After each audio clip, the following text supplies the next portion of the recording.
Let's go ahead and take a look at some of the other headlines that have been percolating. Of course, the Mueller report out. I don't think anyone still knows quite what to make of it. People want the entire report released, including Michigan's Attorney General, who filed with 17 other attorneys general to make that public. I sat down with her actually hours before that report was released, and I'll have that interview coming up in the next couple of weeks. But really interesting that the push-pull for wanting to see all of the information. Yeah, well, I mean, I think we're entitled to see a fair amount of the information. I am also sensitive, though, to the idea that this is grand jury testimony, and when you go through the exercise of a grand jury and don't end up with indictments as a result, you don't get to see that testimony in other cases. Now, this is a little different, right? There were lots of people who were charged and indicted out of all of this investigation, 37 people.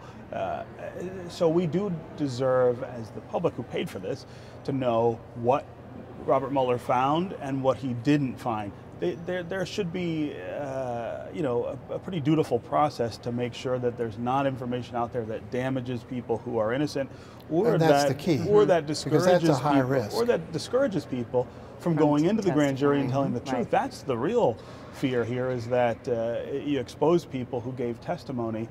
Maybe in the future people are more reluctant, but the idea that we should settle for this summary from William Barr, which is not any sort of summary at all, is absurd. You get the last word on this, Nolan. Those who are not satisfied with the summary are not going to be satisfied when the full report is released, because, as Steve said, you can't release a full report. You're going to have to hold back by law the grand jury testimony. You'd have to change the law to release that. And I want the report released as much as possible. But I think if the summary were not an accurate depiction of what was in that report, Robert Mueller and some of his team would have said so by now. I think you've got what you're going to get out of this, and what you got is no collusion and an indeterminate evidence on obstruction of justice, and I don't know what else they're going to do with this. All right, we're going to have to watch that in the last couple of seconds that we have. You guys celebrated, you chased out Le Nain Rouge over the weekend, right? 10th time. It's always great and silly He to see you guys. almost got us this time. It was a good turnout of people, though, eh? And the question is, are we too old for this? Yes, I'm going to answer that quickly thing. and emphatically. No such thing. Absolutely. Of course we are. Okay. All right, thanks.